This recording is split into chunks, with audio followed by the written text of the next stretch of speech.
জনাব আসিফ মাহমুদ সজীব ভাই, আপনাকে আমাদের অনুষ্ঠানে স্বাগত জানাই। আপনি আপনার ব্যস্ততার মধ্যে আমাদের সময় দিয়েছেন, সেজন্য শুভেচ্ছা, কৃতজ্ঞতা এবং ধন্যবাদ জানাবেন। খালেদ ভাই, আপনাকে অনেক অনেক ধন্যবাদ আমাকে আজকে দাওয়াত করার জন্য। জনাব আসিফ মাহমুদ সজীব ভাইয়া, মানে কোটা বিরোধী আন্দোলন থেকে চাকরির বৈষম্য দূর করার যে আন্দোলন, সেইটাতে আপনারা সফল, এবং সেই সফল থেকে রাষ্ট্রের সর্বোচ্চ মানে নির্বাহী বিভাগের সর্বোচ্চ স্তরের আপনি দায়িত্ব পালন করেছেন অন্তর্বর্তী সরকারের সময়। মানে দেশের গুরুত্বপূর্ণ সব মন্ত্রণালয়, যেটা আমরা আসলে পরিচিত বললাম, আপনার হাতে ছিল। আমাদের প্রশ্ন হচ্ছে যে এই মুহূর্তে আপনার পেশা কি, মানে আপনি এখন আর্থিক আয় রোজগার কি করছেন, জনাব আসিফ মাহমুদ সজীব ভাইয়া? আমার পেশা বলতে আমি কিছুদিন আগে বলেছিলাম এক জায়গায় যে আমি চাকরি করছি। তো আসলে প্রায়র এক্সপিরিয়েন্স বলতে সরকারের দায়িত্ব পালন করাটা, এটাই এখন মানে জব এক্সপিরিয়েন্স আর কি। আর এর আগে জাস্ট ফ্রেশ গ্রাজুয়েট ছিলাম। তো সেই জায়গা থেকে আমাদেরই বিশ্ববিদ্যালয়ের কয়েকজন বড় ভাইয়ের একটা উদ্যোগ বা স্টার্ট আপের কনসালটেন্সি বা মোটামুটি ওনাদের আইডিয়া জেনারেশন প্রজেক্ট এই প্রসেসের মধ্যে থাকা, এর মধ্যে আছে। এবং অনেকটা বলা যায় যে গুডউইল থেকেই ওনারা স্যালারি দেন, কারণ সময় খুব একটা যতটুকু ছিল সেটা হয়তো দিতে পারি না সেভাবে। এন্ড ওনাদের সাথেই আছি, আপাতত কাজ করছি। এনসিপির যে প্রধান আছেন, যে আহ্বায়ক জনাব নাহিদ ইসলাম, উনি তো কনসালটেন্সি করছেন একটি ফার্মে, আমরা জানতে পেরেছিলাম। যে তখন আমরা প্রশ্ন করেছিলাম যে এনসিপিকে কি এরকম একটা মডেলে কখনো করা হবে যে আপনি যদি আসলে ফুল টাইম কাজ করেন, দল থেকে আপনারা এক ধরনের বেতন নিলেন, যেহেতু আপনার আসলে এনসিপির জন্য অনেক সময় দিতে হয়, আমরা দেখতে পাচ্ছি যে আপনাকে বিভিন্ন জায়গায় যাইতে হচ্ছে, সেইটা কি আপনাদের কোনো চিন্তায় আছে যে এনসিপি থেকে ফুল টাইম? আমরা আমাদের ফাইন্যান্সিয়াল পলিসিটা নিয়ে কাজ করেছিলাম, তো একটা খসড়া আমাদের কাছে আছে এবং আমরা সেখানে একটা প্রসেস তৈরি করেছি যে আমাদের বিভিন্ন পর্যায়ের যেই নেতা কর্মীদেরকে ফুল টাইম পলিটিক্সটাতেই সময় দিতে হবে, একদম টপ থেকে শুরু করে উপজেলা পর্যায় পর্যন্ত, তাদের জন্য আমরা একটা স্যালারি ঠিক না, তাদের খরচের একটা ব্যবস্থা আমরা করব, যে আসলে অন্য প্রফেশন করতে পারবে না পার্টি করার কারণে। তো সেটা আমাদের এখনো অন ডিসকাশন আছে। এই আমরা দ্রুত ইন্ট্রোডিউস করবো এবং এটার মধ্য দিয়ে, কারণ আমাদের দেখা যায় একটা উপজেলা পর্যায়েরও যারা টপ লিডারশিপ বা টপ সংগঠক, তাদের ফুল টাইম সংগঠনে দিতে হচ্ছে, কাজ করতে হচ্ছে। ফলে যখন আমরা একটা স্ট্রাকচারালি তাকে একটা ফান্ড দিতে না পারবো, তখন তাকে আসলে অন্য উপায় খুঁজতে হয়, যেটা আসলে বাংলাদেশে প্র্যাকটিস অনুযায়ী খুব একটা ভালো কিছু হয় না।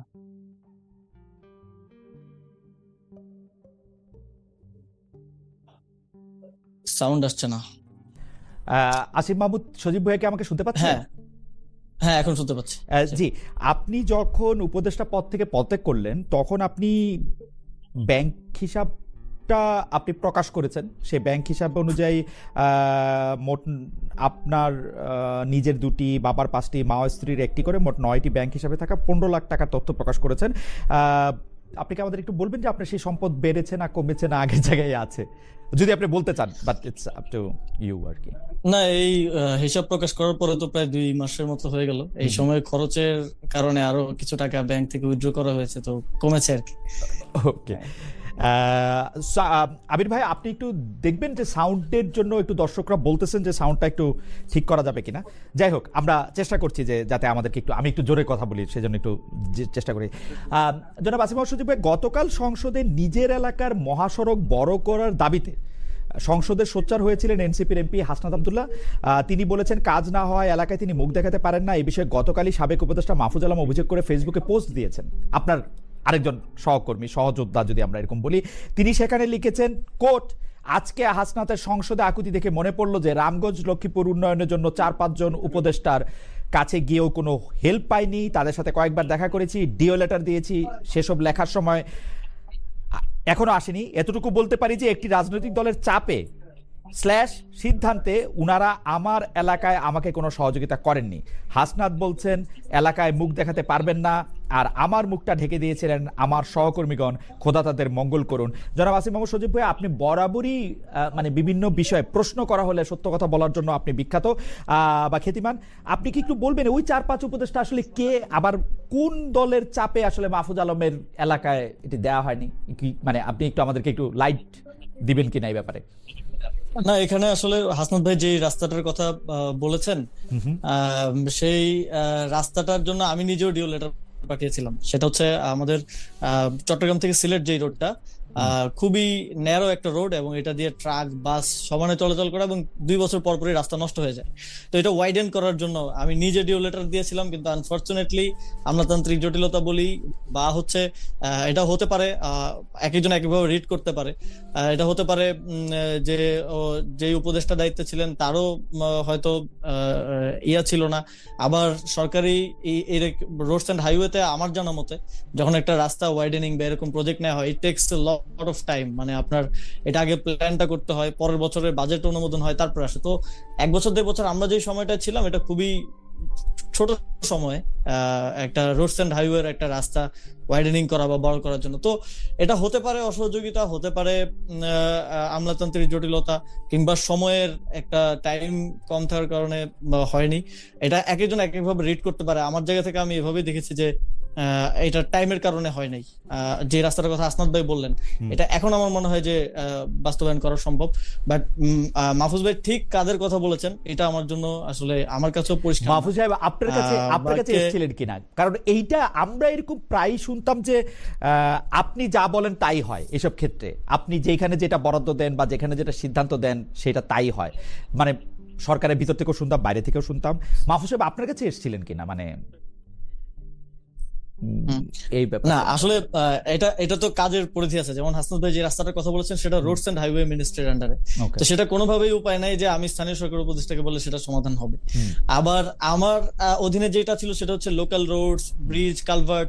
তো সেগুলোর বিষয়ে এবং মসজিদ, স্কুল, কলেজের বরাদ্দের বিষয়ে এগুলো যখন মাহফুজ ভাই আমাকে পাঠিয়েছেন, আমি সাথে সাথে সেটা কিছু জিনিস ছোটখাটো বিষয় এগুলা করে দেওয়ার চেষ্টা করেছি, যেটা আমার অথরিটির মধ্যে ছিল।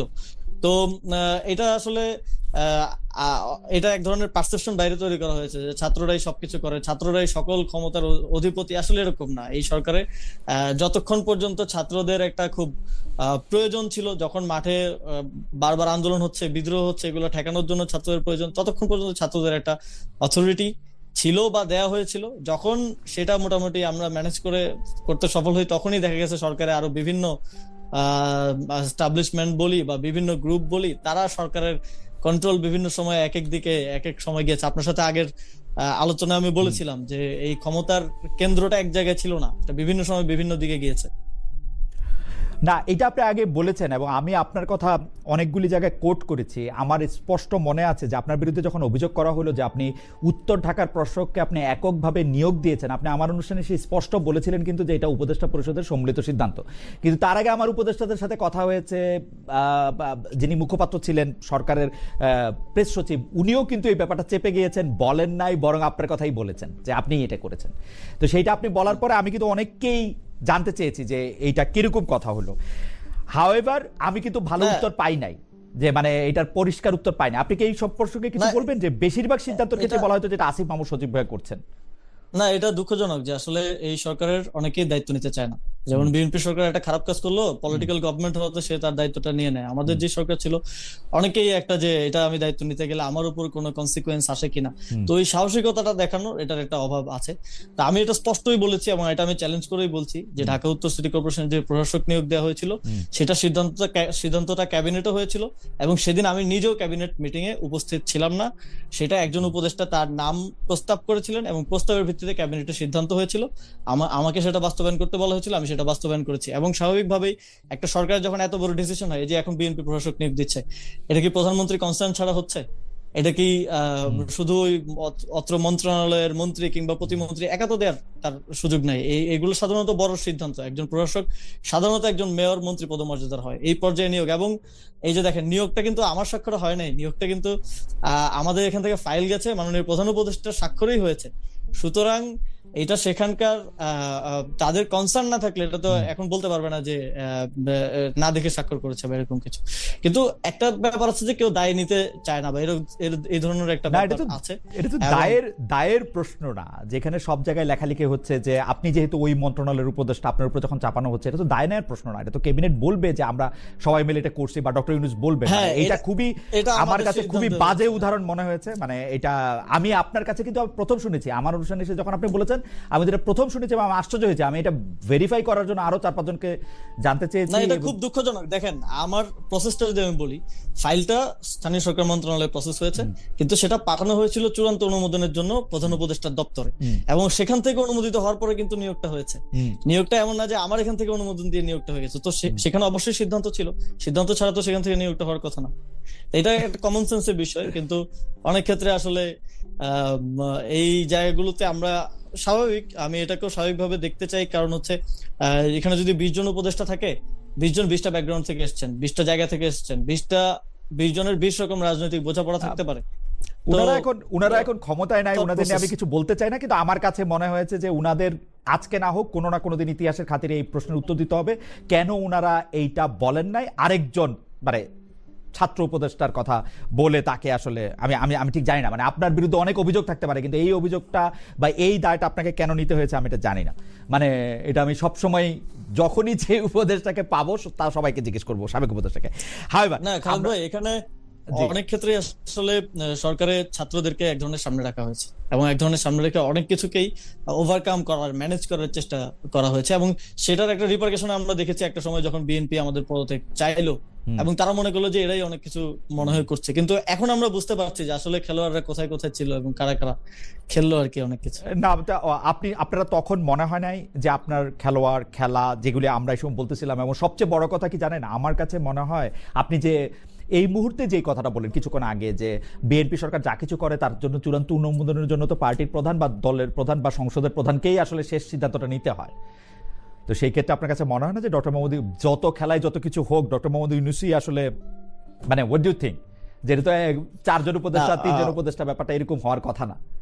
অবশ্যই একটা স্ট্রাকচার যখন ওয়ার্ক করে, এটা পিরামিডের মতোই ওয়ার্ক করে। টপ যে থাকে তার, ইভেন তার যদি অনুমতি নিয়ে নাও হয়, সেটা দায়িত্বটাও তাকে আসলে মানে নিতে হয়, কারণ এটা এইভাবেই ওয়ার্ক করে সবসময়। বাট এটা অনেক সময় যেটা হয়েছে, যেমন মনে করেন যে বিসিএস পরীক্ষা পিছাবে কি পিছাবে না, এটা নিয়ে ছাত্রদের একটা আন্দোলন, সেটা তো আর আমার দায়িত্ব না, সেটা ইউজিসির দায়িত্ব, ইউজিসির সাথে শিক্ষা মন্ত্রণালয় সম্পর্কিত, কিংবা সেটা সমস্যার সমাধান করার জন্য ছাত্রদেরকে এক ধরনের সামনে যেতে হয়েছে, বা অনেক সময় আমাদেরকে উপদেষ্টারাও বলেছেন যে একটু আমার মনে হয় যে ওনারা এখন মানে যাই হোক, আমি পরবর্তী প্রসঙ্গে আসি। আমি ইলেকশনের একটু আগে তারপরে বাংলাদেশে গিয়েছিলাম, সে বাংলাদেশে যাওয়ার পরে আমার একটা সংবাদ সম্মেলনে তারেক রহমান সাহেব তখনও প্রধানমন্ত্রীর দায়িত্ব পালন করেন, আমি তাকে ইলেকশন ইঞ্জিনিয়ারিং একটা প্রশ্ন করেছিলাম। আপনি আমাকে সেটাতে সমালোচনাও করেছিলেন যে আমি তাকে অনুমতি দেন বলেছিলাম কিনা। না, আমি অনুমতি দেন বলিনি, আমি অভয় দেন কিনা এবং একই বাক্যে সেই প্রশ্ন করেছিলাম। সেই প্রশ্ন আপনাকেও করতে চাই আমি এখন, যে ইলেকশন ইঞ্জিনিয়ারিংটাকে অনেকে বলেন যে আপনি আসলে ইলেকশন করতে পারেন নাই, কারণ হচ্ছে এই ইলেকশন ইঞ্জিনিয়ারিংয়ের কারণে। অনেকে বলেন যে আপনি ভাগ বাটোয়ারার কারণে বাদ পড়েছেন। আবারও মাহফুজ আলম সাহেবের কথা বলতে হয়, এই ভাগ বাটোয়ারার দিকে ইঙ্গিত করে বিএনপি সরকারের শপথের দিন সাবেক তথ্য উপদেষ্টা আপনার সহকর্মী যার কথা আমরা বলছিলাম, যারা মাহফুজ আলম ফেসবুকে লিখেছিলেন, নির্বাচনী বাটোয়ারা মেনে নিয়ে এখন বিরোধিতার নাটক বন্ধ করেন। আপনি কি একটু মন্তব্য করবেন যে আপনি কি আসলে, আপনি 10 তারিখ পদত্যাগ করলেন, কিন্তু আপনি ইলেকশনে মানে এনসিপি আপনাকে নমিনেশন দিল না, আপনি নমিনেশন পেলেন না, এনসিপির হয়ে নির্বাচন করলেন না, মানে এটি কি বাটোয়ারাতে আপনি হেরে গেলেন কিনা, ইঞ্জিনিয়ারিং এ আপনি হারলেন কিনা, যেটা মাহফুজ আলম বলছিলেন? ইলেকশনটা আমি আমার ব্যক্তিগত সিদ্ধান্তের জায়গা থেকে এবং আমাদের সাংগঠনিক সিদ্ধান্তের জায়গা থেকে করিনি।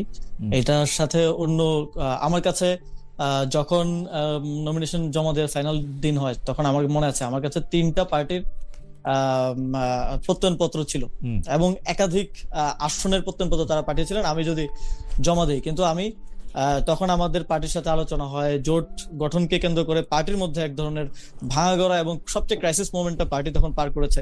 সবকিছু মিলে ইভেন একটা সময় আলোচনা আসে, নাহিদ ভাই বলছিলেন যে আমি ইলেকশন না করে এই সময় পার্টির দায়িত্বটা নেওয়া দরকার। এটা 3-4 মাস আগে থেকে আলাপ চলছিল। তো সে সময় পার্টির দায়িত্বটা গ্রহণ করার জন্য আমি ব্যক্তিগতভাবে নির্বাচনে করি নাই। আমি ভেবেছি যে ইলেকট্রাল পলিটিক্স তো সামনেও আছে, সামনেও স্থানীয় সরকার নির্বাচন হবে, সেখানে অংশগ্রহণ করার সুযোগ থাকবে। তো সেই জায়গা থেকে, ডিসিশনের জায়গা থেকে আমি করি নাই। তবে ইঞ্জিনিয়ারিং এর বিষয় এবং ভাগবাটোয়ারার বিষয় সম্পূর্ণ এটা উড়িয়ে দেওয়ার মতো বিষয় না। যখন আমরা আসলে দেখি যে এই সরকারে, আমি খুব স্পেসিফিকলি আজকে বলতে চাই, এটা কেউ এর আগে বলেছেন কিনা আমি জানি না, আমাদের যখন আমি পুলিশ কমিটির সদস্য সচিব ছিলাম, পুলিশের যেই বদলি টদলির যে কমিটিটা ছিল, তা আমি পদত্যাগের আগেই বদলির প্রক্রিয়াটা, এই যে এসপি দের বদলি করা হবে, বিভিন্ন জেলায় জেলায় দেওয়া হবে এবং লটারি করা হবে, বদলি করা হবে, এই প্রক্রিয়াটা যখন হয় তখন খুবই আশ্চর্যজনক ভাবে কমিটির আহ্বায়ক ছিলেন আমাদের স্বরাষ্ট্র উপদেষ্টা এবং সদস্য সচিব ছিলাম আমি, এবং মেম্বার ছিলেন আরো 3 জন উপদেষ্টা, কিন্তু একজন যিনি এই পুরো প্রক্রিয়ার অংশ ছিলেন না, তিনি আসলেন হচ্ছে এই লটারি করা বা এই প্রক্রিয়ার মধ্যে তিনি চলে আসলেন, এই মিটিং এর মধ্যে তিনি চলে আসলেন। এবং আমি পরে শুনতে পেলাম যে আমাদের ইয়াদেরও মানে জনপ্রশাসনের ডিসিদের বদলি এই সংক্রান্ত একটা কমিটি আছে, সেই কমিটিতেও তিনি তার অধিকার চর্চা শুরু করলেন, যেটা তিনি ওই কমিটির অংশ ছিলেন না। কিন্তু পরবর্তীতে আমার কাছে ডটগুলো খুব স্পষ্ট হলো যখন ওনাকে আমি দেখলাম যে বিএনপি সরকারের পররাষ্ট্রমন্ত্রী হতে, এবং ওনার নিরীক্ষায় রেখে যদি এই যে ডিসিদের বদলি এবং এই এসপি দের বদলি হয়, তাহলে এই নির্বাচনে ইঞ্জিনিয়ারিং হয়েছে কি হয় নাই এই বিষয়টা আর আলাদা করে তো বলার প্রয়োজন নাই। খলিলুর রহমান সাহেবের যে বিএনপির পররাষ্ট্রমন্ত্রী হওয়াটা সেটা খুবই ইন্টারেস্টিং, এবং সেইটার আসলে কোনোদিন যদি আমার সুযোগ হয় বিএনপির প্রধানকে বা যিনি এখন প্রধানমন্ত্রী আছেন মাননীয় প্রধানমন্ত্রীকে এই প্রশ্ন করার, তাহলে আমি বোধহয় এই প্রশ্নটা দিয়ে শুরু করতে চাই, হোয়াই খলিলুর রহমান, এবং সেটা কিরকম হলো।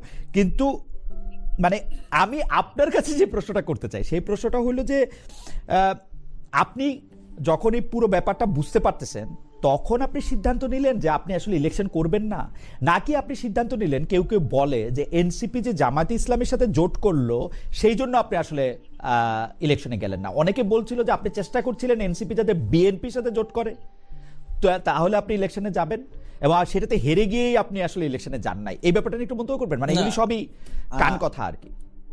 আমার চেষ্টাটা ছিল এনসিপি যেন এনসিপির জন্য যেন এই যে জোটের প্রক্রিয়াটা, এনসিপি তো প্রথম দিক থেকেই বলছিল যে এনসিপি ওপেন, তারা বিএনপির সাথেও যেতে পারে, জামাতের সাথেও যেতে পারে, তো এনসিপির জন্য যেটা বেস্ট আউটকাম হবে সেটাই ছিল আমার ব্যক্তিগত অবস্থান।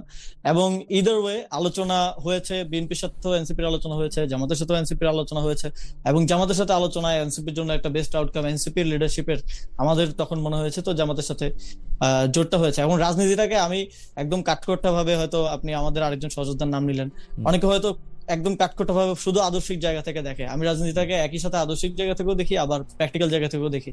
এবং আমি মনে করি যে এই জোট প্রক্রিয়াটা এনসিপির জন্য একটা প্র্যাকটিক্যাল ডিসিশন ছিল, এবং বোথ এনসিপির যে রাজনৈতিক অবস্থান, সমসাময়িক বিষয়ে, সংস্কারের বিষয়ে বলেন, গণভোটের বিষয়ে বলেন, সেই জায়গা থেকেও এনসিপির জন্য that was a good direction to go. NCP যদি আজকে বিএনপির সাথে থাকতো তাহলে এনসিপির আসলে মুখ দেখানোর উপায় থাকতো না, যে গণভোট এবং সংস্কার নিয়ে যা হচ্ছে।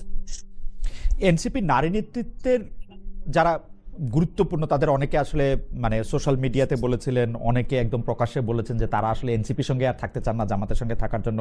কিন্তু পরে আবার তারা তো নির্বাচনই করলেন না কেউ কেউ, কিন্তু পরে তারা আবার এনসিপিতে থাকছেনই, নেতৃত্বও দিচ্ছেন, এনসিপির একটা নারী দলও তৈরি হয়েছে। এবং আমি যেটা জানি মানে কিছু কিছু ক্ষেত্রে তারা হয়তো বিবেচিতও হচ্ছেন যে জামায়াতে ইসলামের কোটায় বা এনসিপির কোটায় নারী সংসদ সদস্য হিসাবে যাওয়ার জন্য। এই পুরো ব্যাপারটা আপনি পরিচালনা করছেন বা আপনি এটা মেনটেন করছেন, ব্যাপারটা কি ঠিক? উল্টা দিকও আছে, আপনি নাকি এনসিপি এবং জামায়াতের মাঝখানে একটি গলার কাটা, এবং আপনি থাকলে কোনোদিন এনসিপি আসলে খুব শান্তিমতো জামাতের সঙ্গে থাকতে পারবে না। দুইটাই যদি একটু আপনি বলেন, আসলে আপনি কোনটা? এই যে জোট হওয়ার পরে মনে হয় আমি সেই ব্যক্তি যে সবচেয়ে বেশি জোটের মিটিং এ অংশগ্রহণ করেছি, কারণ আমি নির্বাচন পরিচালনা কমিটির প্রধান ছিলাম। এবং আপনারা হয়তো দেখেছেন যে আমি যখন নির্বাচনী পদযাত্রায় গেলাম, আমরা অন্তত পক্ষে 20 জন জামাতের প্রার্থীর হাতে দাঁড়িপাল্লা তুলে দিয়েছি, তাদের জন্য ভোট চেয়ে এসেছি, তারা আমাদের জন্য ভোট চেয়েছেন, আমরা একসাথে নির্বাচনটা করেছি। কিন্তু এর মধ্যে আবার সারোয়ার তুষার কাহিনীও আছে, যে সারোয়ার তুষার আপনাদের একজন গুরুত্বপূর্ণ নেতা। আমাদের দুইটা আসনে এরকম জোটের ইকুয়েশনটা ওয়ার্ক করে নাই শেষ পর্যন্ত, কোঅর্ডিনেশনটা, সমন্বয়টা হয়ে ওঠে নাই। এবং আমাদের দলের মধ্যে যেটা বললেন যে অনেকের আমাদের যখন জোট প্রক্রিয়াটা হয় তখন এটা খুব খুব হেস্টি ওয়েতে হয়, খুব দ্রুত তার সাথে হয়, ফলে দলের বিভিন্ন ফোরামে একদম প্রপারলি আলোচনা করে দীর্ঘ সময় নিয়ে ফিডব্যাক গুলো নিয়ে সবাইকে ঐক্যমত্যে এনে জোট করার যেই সময় বা লেভারেজটা, এটা দলের নেতৃবৃন্দ সে সময় পায়নি। ফলে কমিউনিকেশন গ্যাপ তৈরি হয়েছিল এবং এই জোটের ভবিষ্যৎ কি, এনসিপির কি স্বতন্ত্র রাজনীতিটা থাকবে কি থাকবে না, এই সব কিছু নিয়ে এক ধরনের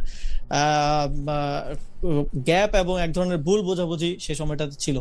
ফলে এই ভুল বোঝাবুঝিটা যখন আমরা সময় দিতে পারলাম, যখন আমি নির্বাচন না করে পার্টির মধ্যে সবার সাথে কথা বললাম, সবার সাথে বসলাম, এটা অনেকটাই মিনিমাইজ করা সম্ভব হয়েছে। ফলে ইভেন অনেকে যারা পদত্যাগ করেছে তারাও সেটা উইথড্র করে পার্টিতে কাজ করছেন, যারা বিরোধী মতে ছিলেন অনেকেই পার্টিতে কাজ করছেন, এবং এর মধ্যে আমরা নিজেরা বসে এই জিনিসগুলা নিজেদের মধ্যে আরো বেটার কমিউনিকেশন করার চেষ্টা করেছি এবং আমাদের এই যে নির্বাচনী জোটের যে স্ট্র্যাটেজিক ডিসিশনটা, এটা আরো ফার্দার সবার সাথে আমরা ডিসকাস করার চেষ্টা করেছি। ফলে সবাই এখন একসাথে আমরা কাজটা করছি এবং ইভেন যারা পদত্যাগ করেছেন বা যারা গিয়েছেন অথবা অনেকে এখনো মনোমালিন্য আছে, মন খারাপ করে হয়তো অভিমান করে আছেন, সবার সাথে কিন্তু আমাদের কমিউনিকেশন আছে এবং সবার সাথে আমাদের কথা চলছে। এবং আমরা অনেক ক্ষেত্রে হয় কি, আমাদের বয়সের কারণেও অনেক ক্ষেত্রে রাজনৈতিক ডিসিশন নেওয়ার ক্ষেত্রে প্র্যাকটিক্যালি চিন্তা না করে ইম্পালসিভ ওয়েতে চিন্তা করতে পারি। এটা আমিও হতে পারি বা আমাদের সহযোদ্ধারা হতে পারে, কিন্তু আলটিমেটলি একটু সময় নিয়ে ভাবলেই প্র্যাকটিক্যাল ডিসিশনটা, স্ট্র্যাটেজিক ডিসিশনটা বোঝা যায়। ওকে, আপনি এমপি পদের নির্বাচনে অংশ নেন নাই, এই সিরিজেরই এটা প্রশ্ন আর কি, কিন্তু সবশেষে এনসিপি ঢাকা, দক্ষিণ ঢাকা সিটি কর্পোরেশনের আপনাকে মানে মেয়র প্রার্থী হিসাবে এনসিপি একরকম ঘোষণাই করছে, মানে আপনিও তো এই ঘোষণার একটা পার্ট।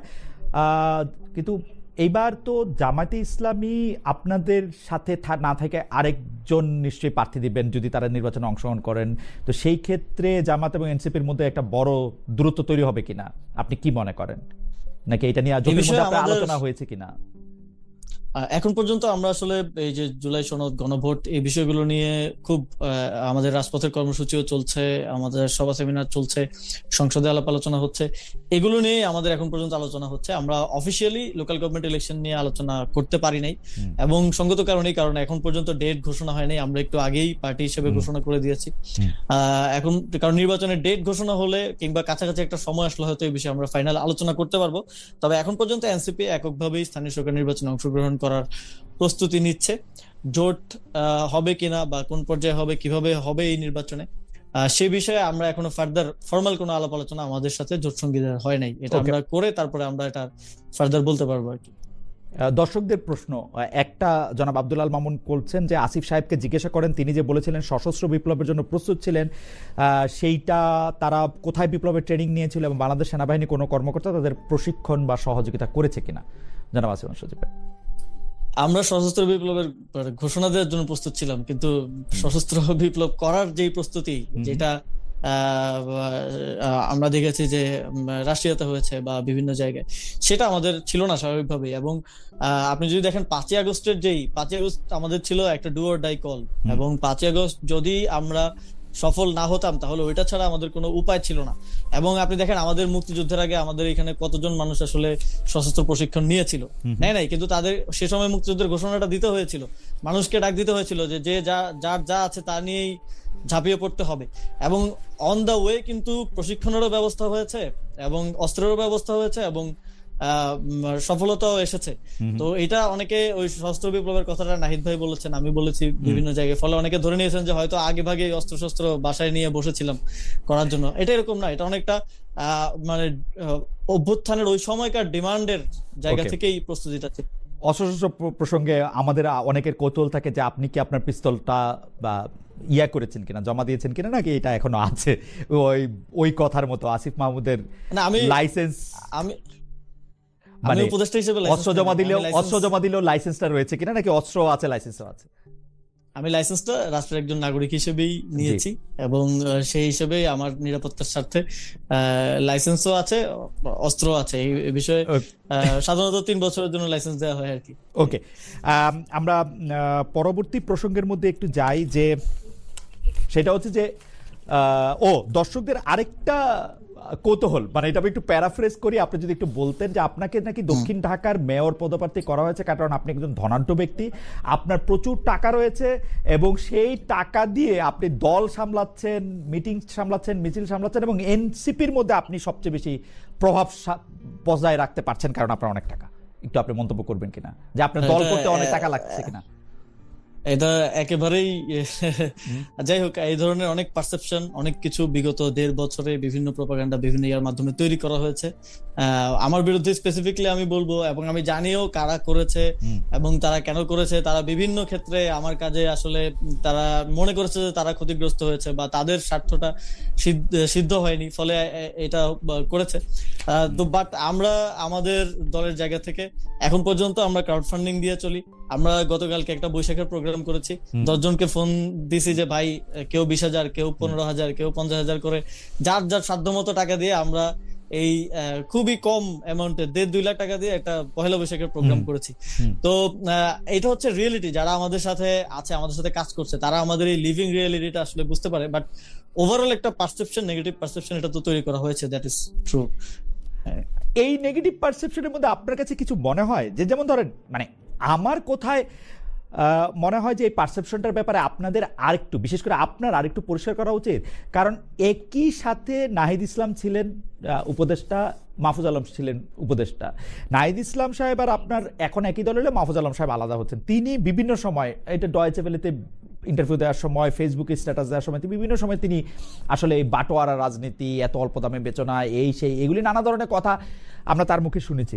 আপনার কাছে কি মনে হয় আরেকটু কি পরিষ্কার করা উচিত যে ধরেন আমি আজকে আপনার ইন্টারভিউ করব, আমাকে অন্তত 10 জন একটা মেসেজ পাঠিয়েছে, আসিফ মাহমুদ সজীব ভুঁইয়াকে আপনাকে জিজ্ঞেস করতেই হবে উনি আমিরাতে টাকা ক্রিপ্টোকারেন্সি করে পাঠিয়েছেন কিনা।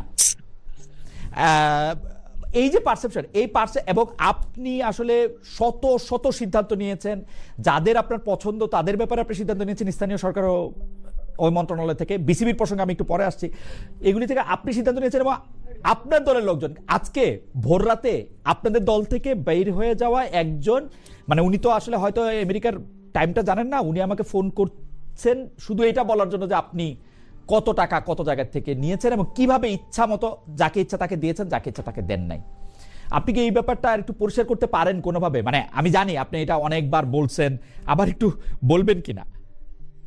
না, আমি আমার দায়িত্বের সময় সর্বোচ্চ দায়িত্বশীলতার সাথে এবং সততার সাথে কাজ করার চেষ্টা করেছি। দেখেন, অনেক অভিযোগ, অনেক অ্যামাউন্ট বলতে বলতে একেবারে $10 বিলিয়ন পর্যন্ত বলা হয়ে গেছে। ওইটা 100 কোটি থেকে শুরু হয়েছিল, এখন 1,20,000 কোটিতে চলে গেছে। বাংলাদেশের বাজেটের কাছাকাছি চলে যাবে কিছুদিন পরে হয়তো।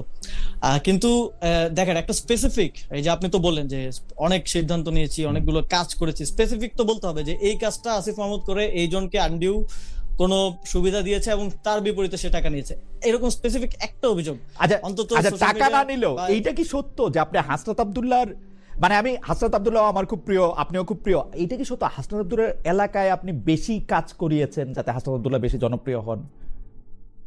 কাজ, ওই যে একটা প্রজেক্টের বিষয়ে বলছেন, যে প্রজেক্টের বরাদ্দের বিষয়ে, আরো 2-3টা ঠেকায় রেখে ওকে দিয়ে দিবেন, এরকম কি করছেন? না, ওই প্রজেক্ট কিন্তু পাসই হয় নাই। মানে এই যে একটা পারসেপশন যে হাসনাত আব্দুল্লাহ আসনে 300 কোটি টাকার কাজ হয়েছে, ফলে সে এমপি হয়েছে, অথচ ওই প্রজেক্ট পাসই হয় নাই। কাজ হওয়া তো অনেক দূরের কথা, লোকাল গভর্নমেন্টের প্রজেক্ট গুলো পাস হওয়ার পরেও কাজ মাঠে নামতে অ্যাটলিস্ট 3-4 বছর 5 বছর লেগে যায় বাস্তবায়ন হইতে। তো এটা ওই প্রজেক্ট এখনো তো পাসই হয় নাই। যদি পাস হয়ও তাহলে স্টিল এটার কাজ হইতে হইতে ওই সবগুলো উদ্বোধন করবে বিএনপি নেতারা আর কি। তো সুবিধাটা কি তাহলে উদ্বোধন করুক, হাসনাত বলতে পারলো যে আসিফ আমাকে এটি অলরেডি দিয়ে দিয়েছে, তো সেজন্য একটু না, ওই প্রজেক্ট পাস হয় নাই তো। এবং ওইটা দেখেন নিউজটা কিভাবে করা হয়েছে, আমি ফ্রেমিংটা একটু আপনাকে বুঝাই, যদি স্পেসিফিক এটা কি আমরা কেস হিসেবে নেই। প্রজেক্ট পাস হওয়ার একটা লম্বা একটা প্রক্রিয়া আছে। মিনিস্ট্রি থেকে একটা ড্রাফট করা হয়, ডিপিপি যেটাকে বলা হয়, সেটা পাঠানো হয় আমাদের পরিকল্পনা কমিশনে। পরিকল্পনা সেটা অর্থ মন্ত্রণালয়ে পাঠানো হয়, অর্থ মন্ত্রণালয়ে ছাড় দিলে পরিকল্পনা কমিশনে পাঠানো হয়, সেখান থেকে পাস হলে তারপরে আবার মিনিস্ট্রিতে আসে, মিনিস্ট্রি পিডি নিয়োগ দিয়ে বাস্তবায়ন করে। তো এটা মিনিস্ট্রি থেকে যখন আসলে পরিকল্পনা কমিশনে পাঠানো হলো, পরিকল্পনা কমিশন কিন্তু একাধিক বৈঠক করে, অন্তত 15টা বৈঠক করে, তারা বাজেট কাটছাট করে, এটার বাস্তবতা নিরীক্ষা করে, তারপরে পাস করে। তখনই নিউজ করে দেওয়া হইলো যে প্রজেক্ট পাস হয়েছে, আসিফ মাহমুদ এত টাকা বরাদ্দ নিছে, হাসনাত আব্দুল্লাহ এত টাকা বরাদ্দ নিছে, অথচ দেখেন পরিকল্পনা কমিশন থেকে সেটা পাসই হয় নাই। তো এটা যখন বাংলাদেশের একটা বড় গণমাধ্যম করে এবং এই ধরনের একটা পারসেপশন তারা তৈরি করার জন্য করে, তখন এটা আসলে আমাদের মানে সাংবাদিকতার বস্তুনিষ্ঠতাকে প্রশ্ন করা ছাড়া কিছু করার থাকে না। যখন প্রজেক্টটা পাস হবে তখন আপনি বলতে পারেন যে প্রজেক্ট করে তারা নিজের এলাকায় বরাদ্দ নিয়েছে। বরাদ্দটা পাস না হওয়ার আগে আপনি কিভাবে বলতে পারেন যে আসলে বরাদ্দটা নিয়েছে? ওকে। ওকে, আমি একটু আপনাদের দর্শককে আপনাকে দর্শকদের মতামত একটু পড়ে শোনায়। শামীম আহমেদ উনি মন্তব্য করছেন, যদি প্রশ্ন করতে ভয় পান তাহলে টকশো কেন করেন, মানে এটা আমাকে বলছে যে প্রশ্ন করতে ভয় পেলে টকশো কেন করেন। আরেকজন, ওনার নাম নাইম খান, উনি বলছে খালেদ ভাই বেশি দুর্নীতি করছে। ফাইন, আমি পরবর্তী প্রসঙ্গে যাই যে খুবই ইন্টারেস্টিং। আমি পরবর্তী প্রসঙ্গে যাই যে গত বছর সাকিব আল হাসান বাংলাদেশের সেরা খেলোয়াড়, সেরা ক্রীড়াবিদ আমি বলবো, যে গত বছর সাকিব আল হাসান যখন শেখ হাসিনার জন্মদিনের শুভেচ্ছা জানালেন, তখন আপনি ফেসবুকে সাকিবকে দেশে ফেরানো ও দলে ফেরানোর সুযোগ না দেওয়া যে সঠিক সিদ্ধান্ত ছিল, সেটিকে একটি কৃতিত্বপূর্ণ পদক্ষেপ হিসেবে দেখাতে চেয়েছেন। এই সপ্তাহখানেক আগে আমরা আবার আপনার একটি ভিডিও বক্তব্য দেখলাম, যেখানে আপনি বলেছেন সাকিব আল হাসানের পাসপোর্ট জটিলতা নিরসনে আপনি সহায়তা করেছেন। সাকিব আল হাসানকে নিয়ে আপনার দুটি বিপরীত অবস্থান কিনা এইটা না ফেরানো নাকি পাসপোর্ট জটিলতা নিরসন করা, কোনটা আসলে ক্রেডিট বা কোনটা ডিসক্রেডিট? জনাব আসিফ মাহমুদ সজীব ভাই, এখানে মানে এটা আমি বারবার প্রশ্নটা আসে এবং বারবারই বলছি, যখন আমি দায়িত্ব নেই এবং বোর্ডটা একটু রিকনস্ট্রাক্ট হয় এবং তারা যখন কাজ শুরু করে, আমি নামই বলি যে একজন ডিরেক্টর আছেন নাজমুল আবদিন ফাহিম ভাই, ওনাকে ফাহিম স্যার বলে সবাই ডাকে। তো সাকিব আল হাসান ওনারই খুব পছন্দের শিষ্য আর কি। তো উনি পুরোটা প্রসেস শুরু করেছিলেন, একটা রিকনসিলিয়েশন প্রসেস। এটা ট্রুথ এন্ড রিকনসিলিয়েশন পৃথিবীর বিভিন্ন জায়গায় হয়েছে, আমরা দেখেছি। এবং এই প্রসেসটাতে সাকিব আল হাসান নিজেও একমত ছিলেন এবং তিনিও এই প্রসেসটাতে আসছিলেন। আপনার মনে পড়ে কিনা, সাকিব আল হাসান স্টার্টের দিকে তিনি একটা পোস্ট করেছিলেন, তার যেই জুলাই গণঅভ্যুত্থানের সময়কার অবস্থান সেটাকে ব্যাখ্যা করার চেষ্টা করে, এবং সেই পোস্টটা কিন্তু এই প্রসেসেরই অংশ ছিল। এবং নাজমুল আবেদিন ফাহিম ভাই তিনি পুরো প্রসেসটা করছিলেন, এবং আমারও একটা গুডউইলের জায়গা ছিল যে তিনি বাংলাদেশের সেরা অলরাউন্ডার এবং তার অ্যাটলিস্ট অবসরে যাওয়াটা, বিশ্বের সেরা অলরাউন্ডার, বিশ্বের সেরা অলরাউন্ডার, ইয়েস, বাংলাদেশের সেরা ক্রিকেটার। তো তার অবসরে যাওয়াটা অ্যাটলিস্ট বাংলাদেশের একটা খেলার মধ্য দিয়ে হতে পারে, এবং সেটা একটা প্রসেসের মধ্য দিয়ে। যেহেতু মানুষের অনেক কোশ্চেন আছে, সরকারের প্রথম দিকে তাকে দেশে না ফেরানোর জন্য আন্দোলনও হয়েছে, মিরপুরে অনেক ধরনের দাবি দেওয়া হয়েছে, এবং এই জন্য একটা প্রসেসের মধ্য দিয়ে সেটা করা, এবং সেটা বিসিবি একটা প্রক্রিয়ার মধ্যে ছিল। কিন্তু এই প্রক্রিয়াটা শেষ পর্যন্ত সাকিব আল হাসানের দিক থেকেই ভঙ্গ করা হলো। তিনি ওই প্রক্রিয়াটা কন্টিনিউ করলেন না, বরং তিনি আওয়ামী লীগকে এন্ডোর্স করাটাকেই উনি বেছে নিলেন। ফলশ্রুতিতে এই প্রক্রিয়াটা কিন্তু আর কাজ করে না, এবং এই প্রক্রিয়াটা শুধু যে আমি চাইলে বা বিসিবি চাইলে সম্ভব তা না, কিন্তু ওনার নামে যে মামলা আছে বা দুদকে বা হচ্ছে ইয়াতে যা আছে সেটা তো জনাব ভাইয়া, আমার মনে হয় যে আপনি সাকিব আল হাসানকে আওয়ামী লীগের দিকে ঝুঁকে পড়া বা শেখ হাসিনাকে জন্মদিনে উইশ করাটা হয়তো আপনি বলতে চাইছেন, কিন্তু সাকিব আল হাসান কিন্তু আসলে ওয়েট করেছিলেন, এবং আমরা তখন শুনেছি যে আপনি এটাকে বাধা, মানে জনাব আসিফ মাহমুদ সজীব ভাইয়া চাইলেই, ক্রীড়া উপদেষ্টা চাইলেই সাকিব দেশে ফিরতে পারবেন বা দেশে থেকে অবসর নিতে পারবেন, যেটাই ওনার একটা চাওয়া ছিল। ওইটার ক্ষেত্রে আপনি একমাত্র বাধা ছিলেন। পরে আমরা দেখলাম যে আপনি ওটা ক্রেডিটও নিচ্ছেন যে হ্যাঁ আমি বাধা ছিলাম। তো আপনি কি এই বাধাটা, মানে সাকিব আল হাসানের বিরুদ্ধে অভিযোগ থাকলে বা জনগণ থাকলে সেইটা তো আলাদা কথা, কিন্তু আপনি বাধাটা হয়ে কি আসলে, মানে আপনি কি মনে করেন আপনি এটা ঠিকই করেছিলেন? মানে এটা আমি চাইলে যদি, আমি এখন তো বিএনপি সরকার চাচ্ছে, বিএনপি সরকারের 3 মাস হতে চললো, পারছে না কেন? আমি চাইলে যদি সম্ভব হতো তাহলে তো হতো না। এটা আপনি বলছেন আর কি, আপনি বলছেন যে এটা আপনি তাকে আটকে রাখা। খালেদ ভাই, আমি যদি দেশের প্রধানমন্ত্রী হই, আমি চাইলেও গিয়ে কারণ আমি একটা মামলা থাকলে ওইটা উইথড্র করতে কোর্টকে বলতে পারবো না, ওকে, বা তাকে ওইটা থেকে আপনি এই যে দেখেন বিএনপি সরকার চাচ্ছে, আমরা দেখছি গুডউইল আছে, কিন্তু বিএনপির ক্রীড়া প্রতিমন্ত্রী তিনিও বলছেন যে মামলার বিষয়টা সাকিব আল হাসানকেই ডিল করতে হবে, ম্যানেজ করে আসতে হবে। এটাও আমারও এটাই পজিশন ছিল একটা সময় পর্যন্ত, কিন্তু যখন আমি দেখলাম তিনি আওয়ামী লীগের রাজনীতিটাই করতে চান, যেটা তিনি এখন বলছেন ঘোষণা দিয়ে, তিনি একটা নিষিদ্ধ সংগঠনের রাজনীতি করতে চান, সেইটা করার সুযোগ, তাকে খেলতে দেওয়ার সুযোগ দেওয়াটা, যদি আপনি বলেন আমার দায়িত্ব ছিল, ঠিক আছে ছিল, কিন্তু তাকে আওয়ামী লীগের রাজনীতি করার সুযোগ দেওয়াটা দেশে এনে, that is not my duty, বা এটা করাটাও একটা অপরাধ হবে বাংলাদেশের বিদ্যমান আইনে। সাকিব আল হাসান আওয়ামী লীগের রাজনীতিটা করতে চেয়েছেন কিনা এটা অবশ্য আমি তার ফেসবুক পোস্টে বা তার জন্মদিনে এটাতে আমি বুঝি নাই, মানে তিনি রিসেন্টলি একটা সাক্ষাৎকারে ডেইলি স্টারকে বলেছেন যে তিনি রাজনীতিটাই করতে চান ফিউচারে। ওকে, আওয়ামী লীগের রাজনীতি করবেন কিনা সেটা বুঝি নাই আর কি, মানে আওয়ামী লীগের রাজনীতি করবেন কিনা, রাজনীতি করবেন সেটা বুঝছি না। এনসিপিও করতে পারে, স্পষ্টই বলছেন, আমি জানি না, তিনি স্পষ্টই বলেছেন যে তিনি কিন্তু স্পষ্টই বলেছেন যে আমাদের দলে তো এখন কার্যক্রম নাই, কার্যক্রম যদি আমরা শুরু করতে পারি তাহলে আমি রাজনীতি করব। তো এটা তো আওয়ামী লীগের কথাই বলছেন। আচ্ছা ঠিক আছে, আমি অত ভালো করে খেয়াল করিনি। যাই হোক, আরেকজন দর্শকের মতামত আপনাকে শোনাই। তিনি বলছেন যে এ ফ্লোটিং পাইরেট, খালেদ ভাই আপনি যে ডিজিএফআই আর ওয়াকারে ব্যাকআপে আর সিকিউরিটি মাঝে মাঝে এসে কি আপনি যে ডিজিএফআই আর ওয়াকারের ব্যাকআপে আর সিকিউরিটিতে মাঝে মাঝে দেশে এসে উকিঝুঁকি মারেন, সেটা জেকব মিল্টন ভাই এক্সপোজ করে দিয়েছেন। ভাই, বাংলাদেশ আমার দেশ, আমি কদিন পরে আবার যাব, এর জন্য আমার এই মানে হাওয়েভার আমি পরবর্তী প্রসঙ্গে যাই। সেটা হলো যে অনেকেই বলে থাকেন বাংলাদেশ যে এবার বিশ্বকাপটা খেলতে পারলো না এবং বিসিবি যে স্বাভাবিকভাবে স্বাধীনভাবে সিদ্ধান্ত নিতে পারে না, বিসিবিতে খেলোয়াড়রা খেলা সিদ্ধান্ত করলো। আপনি তখন ক্রীড়া উপদেষ্টা ছিলেন না, ক্রীড়া উপদেষ্টা ছিলেন হচ্ছে আসিফ নজরুল। কিন্তু অনেকেই মনে করেন যে পুরো ব্যাপারটা মানে বিসিবিকে এক ধরনের সরকারের একেবারে কবজায় নিয়ে আসা। আজকে ফারুক আহমেদ, তো কালকে আমিনুল ইসলাম বুলবুল, পরশুদিন মানে আপনার আমি শুনেছি যে আপনি বিসিবি সভাপতিকে মানা করে দিয়েছেন যে আপনি কালকে চলে যাবেন, কারণ আপনাকে আর আমার ভালো লাগছে না।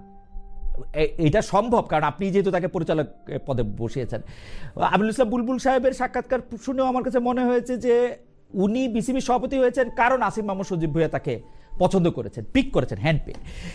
এইটার ব্যাপারে আপনি আসলে কি বলবেন যে বিসিবিটাকে পুরোপুরি সরকারিকরণ আগেও আমরা দেখেছি, মানে আপনি প্রথম তা না, কিন্তু আপনার থেকে আমরা এটা আশা করেছিলাম কিনা, বা আপনি এই দায়টা আসলে নেবেন কিনা, এবং খেলা যে বাংলাদেশ বিশ্বকাপ খেলতে পারলো না এইটার দায়টাও অনেকে আপনাকে দেন যে বিসিবিটাই একটা ঝামেলার জায়গা ছিল। দেখেন, এখনো যদি আপনি বলেন বাংলাদেশ ক্রিকেট দল ভালো খেলছে না, এটার দায় আমার, তাহলে বলতে পারেন। কিন্তু তখন আমি সরকারে ছিলাম না, তখন আসিফ স্যার ছিলেন মন্ত্রণালয়ের দায়িত্বে, এবং তখন আমার যতটুকু কথা হয়েছে বা আমার থেকে যারা পরামর্শ চেয়েছে আমি তাদেরকে বলেছি যে খেলাটা উচিত বাংলাদেশের, না হলে এটা বাংলাদেশের জন্য ক্ষতি হবে। এটা কিভাবে মিনিমাইজ করে খেলা যায়, আর যদি কোনোভাবেই পসিবল না হয়, এটা যেহেতু আমাদের একটা আত্মসম্মানের জায়গায় বিষয়টা চলে এসেছিল, এবং আমিও মনে করি ক্রিকেট ডিপ্লোমেসির জায়গা থেকে ভারতকেও একটা ধাক্কা দেওয়া প্রয়োজন ছিল যে ক্রিকেটে আপনি ভারত যা ডিসাইড করবে দ্যাট ইজ নট ফাইনাল। এবং এই ক্ষোভটা কিন্তু বাংলাদেশের একার না, এটা অস্ট্রেলিয়ারও আছে, এটা ইংল্যান্ডেরও আছে, এটা পাকিস্তানের তো আছেই, এবং আফগানিস্তানেরও আছে, বাকিদেরও আছে, যে ভারত ক্রিকেটের মধ্যে একা অভিভাবকত্ব, একা যে এক ধরনের পোদ্দারি করার স্বভাব, এটা তাদেরকে একটা ধাক্কা দেওয়া প্রয়োজন ছিল, এবং এর মাধ্যমে এটা হয়েছে বলে আমি মনে করি। সরকারিকরণের কথা আমি একটু বলি যে বিশ্ব বাজারে আসলে এই যে আইসিসি, ফিফা, এদের মতো সংস্থাগুলি আসলে কিন্তু মূলত টাকাই নিয়ন্ত্রণ করে। মানে যেই দলে দর্শক বেশি, বিজ্ঞাপন বেশি, এইটা বেশি। একসময় অস্ট্রেলিয়া আর ইংল্যান্ডের একদম কবজায় আইসিসি ছিল, এখন ইন্ডিয়াতে বিভিন্ন রকম টুর্নামেন্টের কারণে ইন্ডিয়া এখন কবজায়। কিন্তু সেইটা তো হচ্ছে বাণিজ্যিক বা আর্থিক একটা সিদ্ধান্ত। আপনি মন্ত্রণালয় চালিয়েছেন, আপনি আরো ভালো বলতে পারবেন।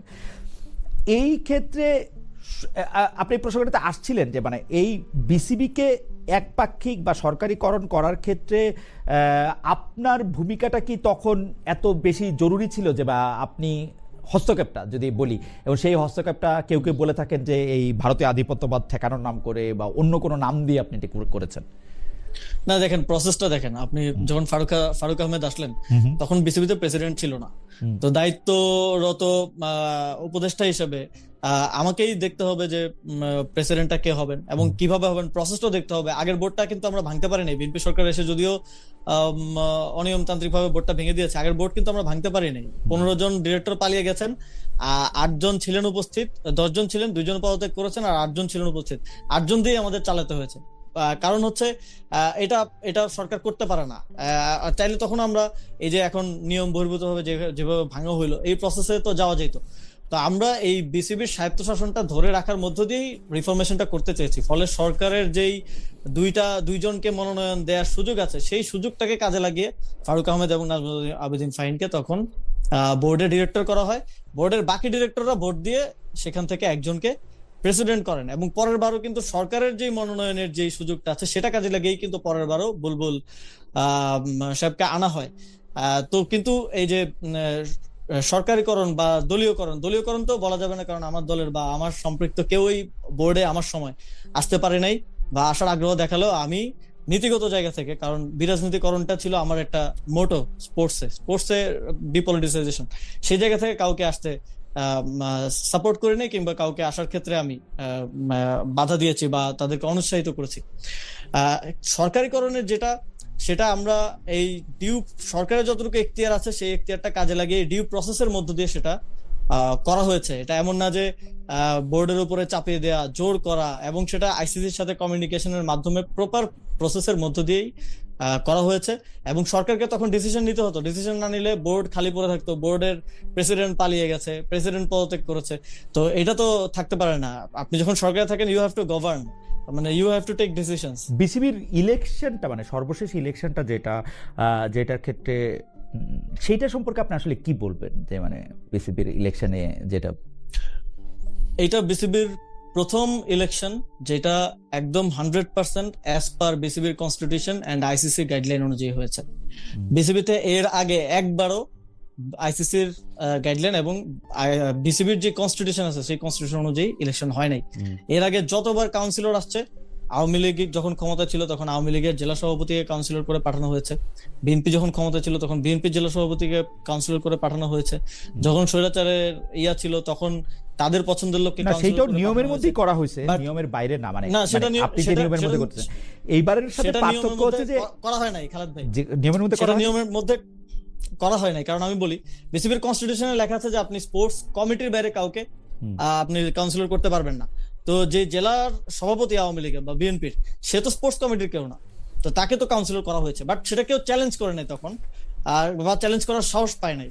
বাট আমার সময় আমি অ্যাজ পার কনস্টিটিউশন কাউন্সিলর আনার চেষ্টা করেছি, এবং সেখানেই প্রথম বিরোধটা তৈরি হয়েছে, যখন ডিসির সাথে পরামর্শ করে বা সুপারিশ করে বিএনপির একজন বড় নেতার নাম সেখান থেকে পাঠানো হইলো, যখন সেটা মন্ত্রণালয় অ্যাকসেপ্ট করলো না বিসিবির কনস্টিটিউশন অনুযায়ী, বা বিসিবি অ্যাকসেপ্ট করলো না তার কনস্টিটিউশনে যেটা আছে যে স্পোর্টস কমিটি থেকে পাঠাতে হবে, তখনই কিন্তু বিরোধটা তৈরি হয়। তখনই কিন্তু বিএনপি নেতারা রাগ করেন যে আমার ছেলের নামটা দিল, নামটা বিসিবি অ্যাকসেপ্ট করলো না, এটা আসিফ মাহমুদের জন্য হয়েছে। বাট এটা তো বিসিবির কনস্টিটিউশনে লেখা আছে যে আপনি স্পোর্টস কমিটির বাইরে কাউকে কাউন্সিলর হিসেবে অ্যালাউ করতে পারবেন না। এখন আপনার কথাটা যদি আমি আপনার সব কথাই মানি, তো এইটাও যদি মানি, তাহলে কি এইটা যে বিসিবির মানে যেটা গঠনতন্ত্র, সেটা কি এমনভাবে করা কিনা যে যখন যারা ক্ষমতা থাকবে, অর্থাৎ আপনি ক্ষমতা থাকলে আপনার পছন্দের লোককে বিসিবি প্রেসিডেন্ট করতে পারবেন, আপনার পছন্দের লোকজনরে আপনার বিসিবি ডিরেক্টর করতে পারবেন, আপনার আমি যদি আপনাকে একটু মনে করা দিই যে জুলাই আন্দোলনে যেটা প্রচলিত সিস্টেমের বিরুদ্ধে নতুন বন্দোবস্ত করার কথা, সেই রাষ্ট্র মেরামত করা, রাষ্ট্র সংস্কার করা, সেই ক্ষেত্রে আপনি বিসিবির ক্ষেত্রে তো আপনি এটা করেন নাই। মানে অ্যাবসলিউটলি জনাব আসিফ মাহমুদ সজীব ভাই, আপনি হয়তো মানে আমি জানি না, মানে আপনার ইচ্ছাতে, মানে যারা যারা বিসিবির পরিচালক হয়েছেন, প্রেসিডেন্ট হয়েছেন, সেটা স্রেফ আপনার ইচ্ছায় হয়েছে। মানে আর্গুমেন্ট হচ্ছে এরকম। খালেদ ভাই, আমার ইচ্ছা হলো আমার বাপ মামা চাচা কেউ হইতো না, তা তো আপনি পারবেন না। মনে করেন যে আপনি তো কারো একটা সামনে আনতে হবে।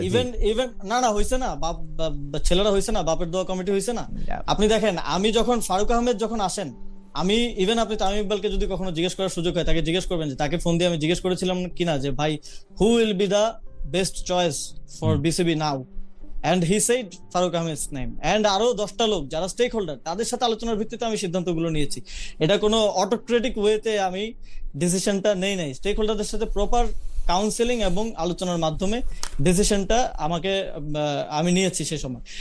আর দেখেন, বিসিবিতে আমাদের সময় যে নির্বাচন হয়েছে, 25 জন ডিরেক্টর এসেছে, কারো সাথে নট এ সিঙ্গেল পার্সন আমার ব্যক্তিগত সম্পর্ক, পূর্ববর্তী সম্পর্ক, কিংবা আমি এখন যে পার্টিতে আছি জাতীয় নাগরিক পার্টি কিংবা জামায়াতে ইসলামী, আমাদের জোটের যে পার্টি আছে বা অন্যান্য পার্টি, কারো কোথাও থেকে একটা লোক আছে, একটা লোকও নাই এখানে। প্রপার স্পোর্টস অ্যাফিলিয়েটেড যারা, বাংলাদেশের প্রথমবারের মতো বাংলাদেশের কোনো এক্স ক্যাপ্টেন এবং পলিটিক্সের বাইরের কেউ আইসা বিসিবিতে প্রেসিডেন্ট হইতে পারছেন। এর আগে যারা আসছেন সবাই আসছে হচ্ছে এই যে রাষ্ট্রপতির ছেলে আসছিলেন, পাপন সাহেব যিনি ছিলেন, এর আগে বিএনপি থেকে লবি সাহেব ছিলেন, তিনি বিএনপির এখন এমপি।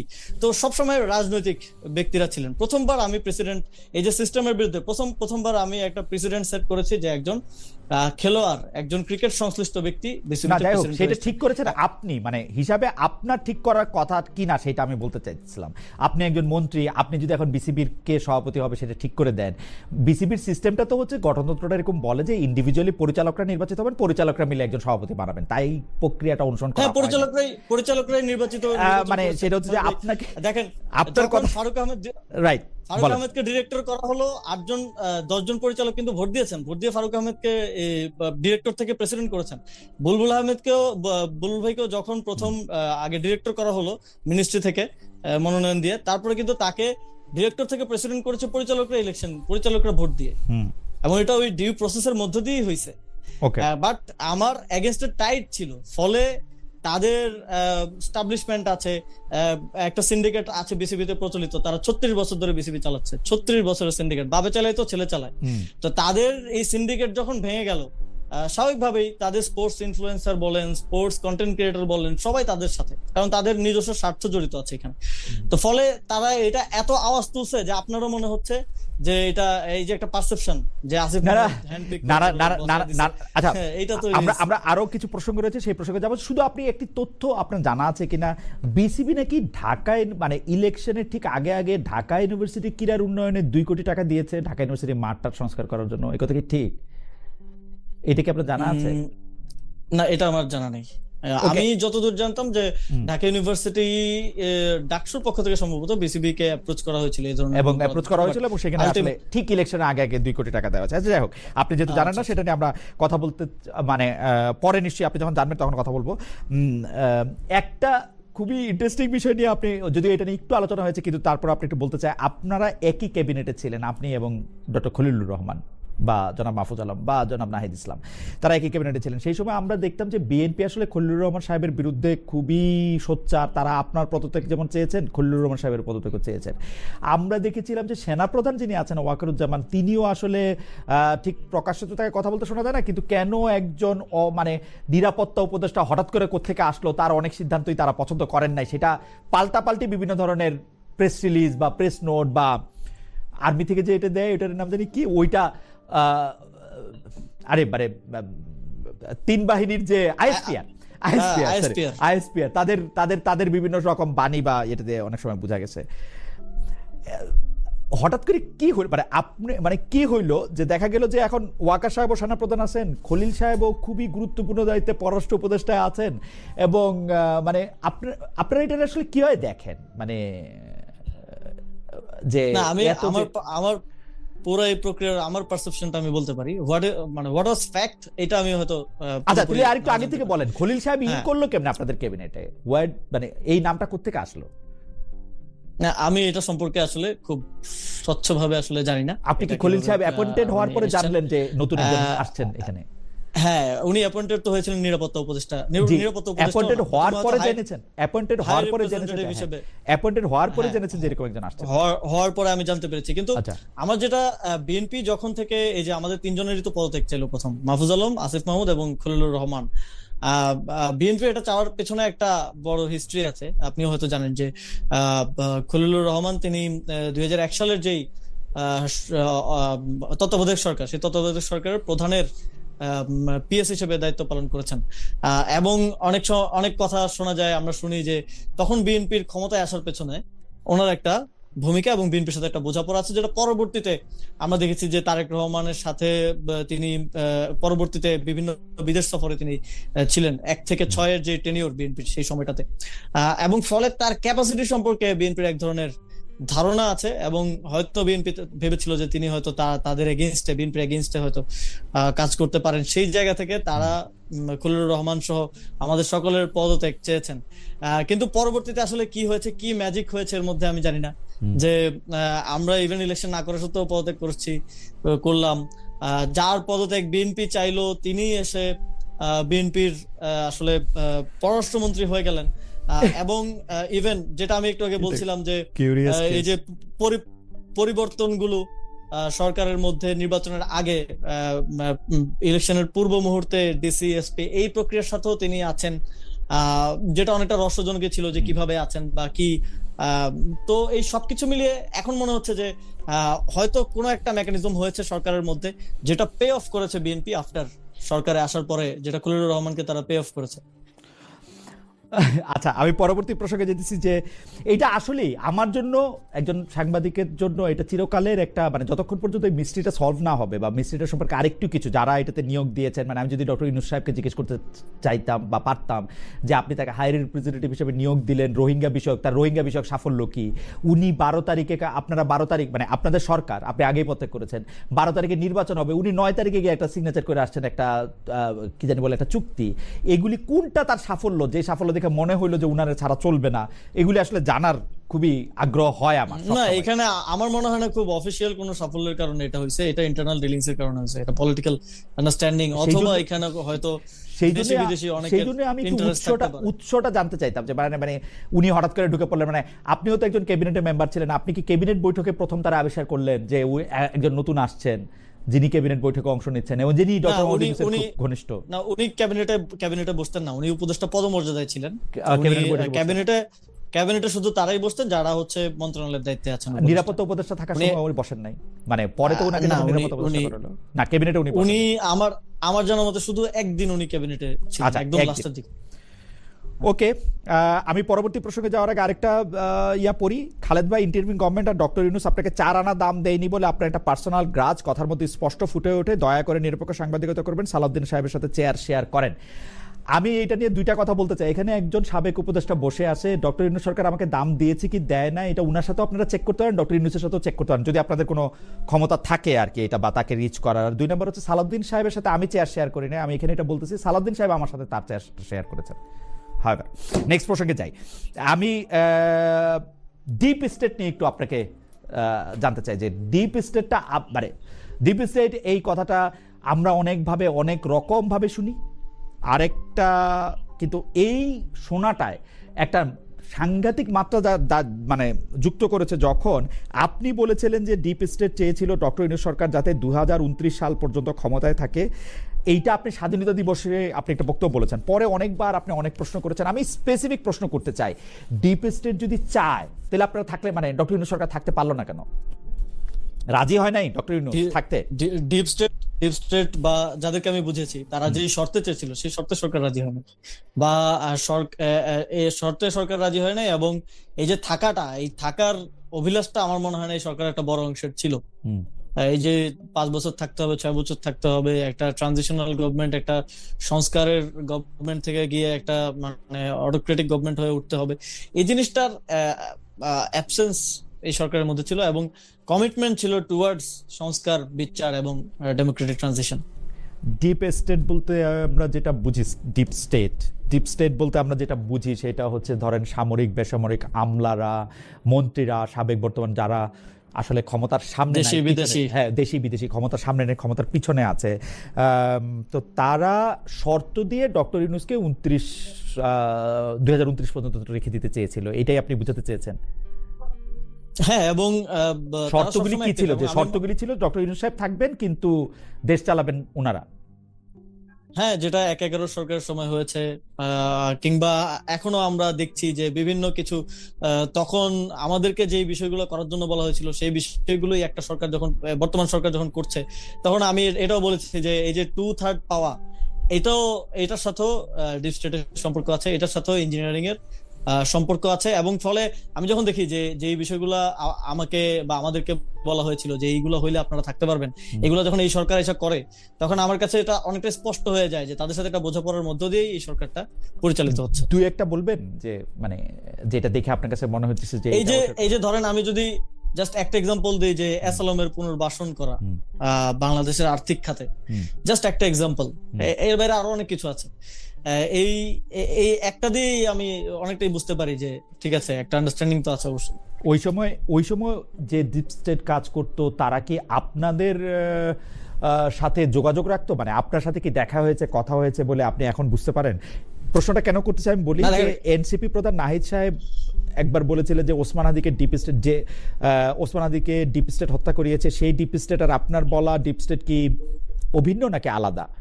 অনেক এটা একটু বললে তারপর পরেরটা বলি। না, কে হত্যা করেছে সেটা তো আমরা জানি না, এটা একটা ধারণা প্রসূত জায়গা থেকে বলা, অথবা হয়তো উনি কোনো হিন্ট পেয়েছেন বা কিছু। এবং এখানে এই যে দেখেন আরেকটা বিষয় ছিল সেখানে, এই যে গুমের যে বিষয়টা, এখন আমরা দেখলাম যে গুম অধ্যাদেশ, গুম কমিশন অধ্যাদেশ, গুম প্রতিকার অধ্যাদেশ বাতিল করে দেওয়া হলো। আমাদেরকে তখন এটাও বলা হয়েছে যে এই যে গুম টুম যা হয়েছে এগুলা নিয়ে বেশি কিছু আসলে করা ঠিক হবে না, এগুলা নিয়ে এই জায়গাগুলোতে কম্প্রোমাইজ করতে পারলে তারা এই সরকারকে রাখবেন। এই যে ডিপ স্টেট বলতে আমরা যাদেরকে বলতেছি তারা তো মানে আপনাকে অ্যাপিয়ার করে না। আচ্ছা, মানে কোন একটা তথ্য দেওয়া বা কোন একটা কাউরে দিয়ে বলানো বা কিছু বলানো, রাইট, বিভিন্ন ওয়েতে আসলে ওয়ার্ক করে।